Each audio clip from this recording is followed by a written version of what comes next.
د ماسخوتن په وترو کې دعای قنوت ویل دا واجب دی.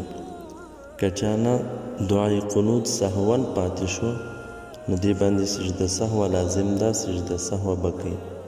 او که چا قصدن پرېښوده نو د دې مونځ وتر نه ده شوی، دا به دوباره وتر کوي.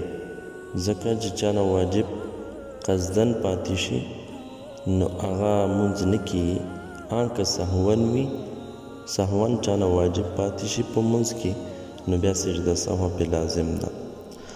البته د مخصوص دعای قنوت ویل اللهم انا نستعینک ونستغفرک، دا مخصوص دعای قنوت دا سنت ده. او که چاته دا دعای قنوت یاد نه وي دی به کوشش کوي، محنت به کوي، دا دعا به یادوي.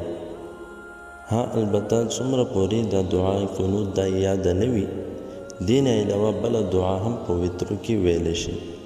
اللهم ربنا آتنا فی الدنیا حسنه وفي الآخرة حسنه وقنا عذاب النار، دا دعا د ورکې ووایي.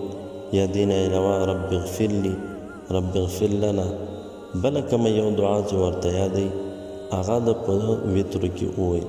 خو دې سره سره دی به کوشش کوي چې هغه مخصوص مسنون کومه دعا ده اللهم انا نستعینک هغه به هم ورسره یادوي.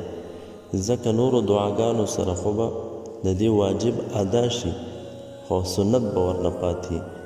نو سنت ادا کولو دپاره سنت طریقه هم دا ده چې هغه مخصوص کومه دعا ده اللهم انا نستعینک هغه د هم یاده کړي، که هغه سره به د دې واجب هم ادا کېږي او سنت به هم ورسره ادا کېږي.